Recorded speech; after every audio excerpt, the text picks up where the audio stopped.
Copyright laws applies to all the contents of this video. Hello, JOMAJ Studios here, and this is our original fantasy action adventure, Like Water, The Next Age.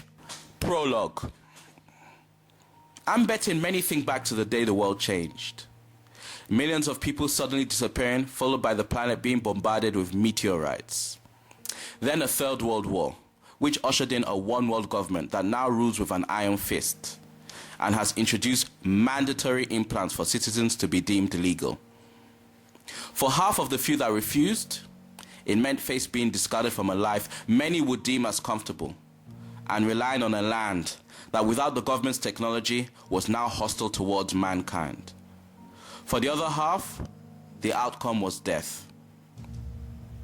I, however, wonder about the day before and how most were completely oblivious to what was around the corner, distracted by careers, families, friends, and what they deemed as the finer things in life. Now human existence is filled with societies that are insanely selfish and void of love, on a planet that has been rewired to torment and devour human beings. It was as if every post-apocalyptic story ever told was put into a blender and thrown into reality. The answer to the question, what now, is somewhat easy and at the same time, somewhat impossible. Episode 1. In the middle of a desert road sits two individuals in what looks to be a pair of simple wooden deck chairs. One a slim-looking black man with short hair, of average height, wearing a jacket, a pair of trousers and footwear, which has a similar tone of brown as the sand around them. Under the jacket, the man wears a white t-shirt that, along with his sandals, give his look a smart, casual and practical vibe. The man possesses facial features, over which are a pair of spectacles, advertising his firm grip on youth. The other individual is an Asian-looking female, who is about an inch taller than her male counterpart. She has on a similar outfit, only her jacket is sleeveless, which along with the rest of her outfit displays a feminine physique that displays strength while instilling desire in the heart of most red-blooded males. She has long black hair, which is styled into a single ponytail, along with huge cold eyes, which punctuates her beauty. Okay, eyes, they are going to be here any minute now. Because of who they are, there's going to be a temptation to be a bit excessive. But so as not to be led by emotions, let's remember that our goal is diplomacy, possibly provoking a change in heart. And if push comes to shove, discourage while not losing our sense of restraint, says the young man. His companion responds with silence and an empty look. What do you mean you'll try? When you say try, I get the impression that what you really mean is that you won't, says the young man, as though her look communicated with the same detail and expression as words out of her mouth. A gang of 6 men then begin to approach them, howling in cars, on motorcycles, and in outfits that look like they drove out of a Mad Max movie. The pair stands up while their chairs dissolve into sand as the gang choose to come to a halt right in front of them. Hello, gentlemen. My name is Barnabas, and this is my wife, Eyes, perkily says the young man. A large, muscular man who seems to be the leader of the group stands on the passenger side of a large motor vehicle, serving as the convoy's head. You and your wife will serve me, in different ways of course, says the gang leader, using his deep voice to mock Barnabas. This causes his followers to laugh and Eyes to respond with a look of disgust.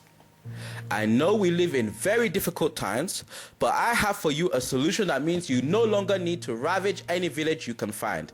Instead, you can set up your own community where you can thrive in peace and prosperity, says Barnabas without losing an ounce of politeness or enthusiasm.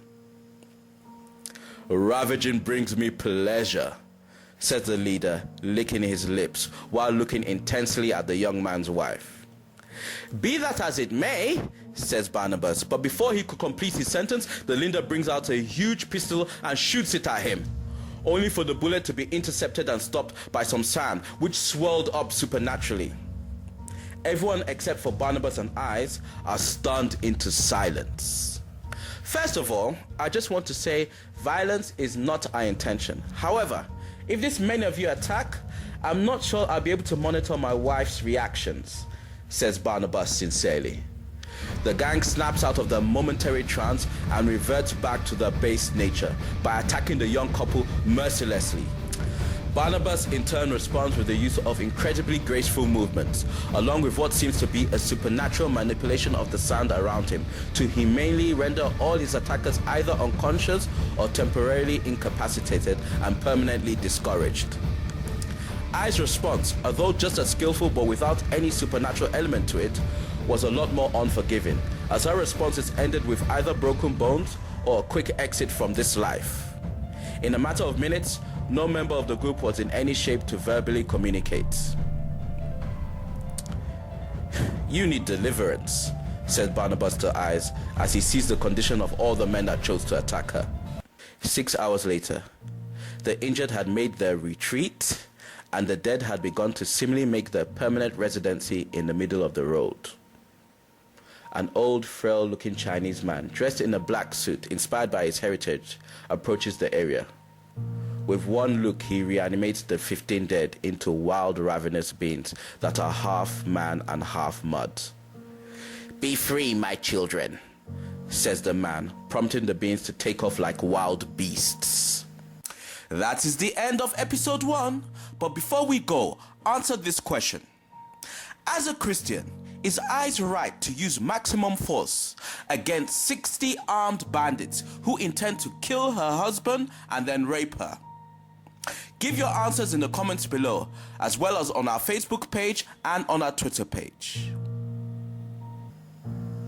Hope you enjoyed this episode. Stay tuned for the next one. Until then, subscribe to the JOMAJ Studio YouTube channel, add us on Facebook, or follow us on Twitter. The link to our website and all social media can be found in the description box below. Until next time, see you later.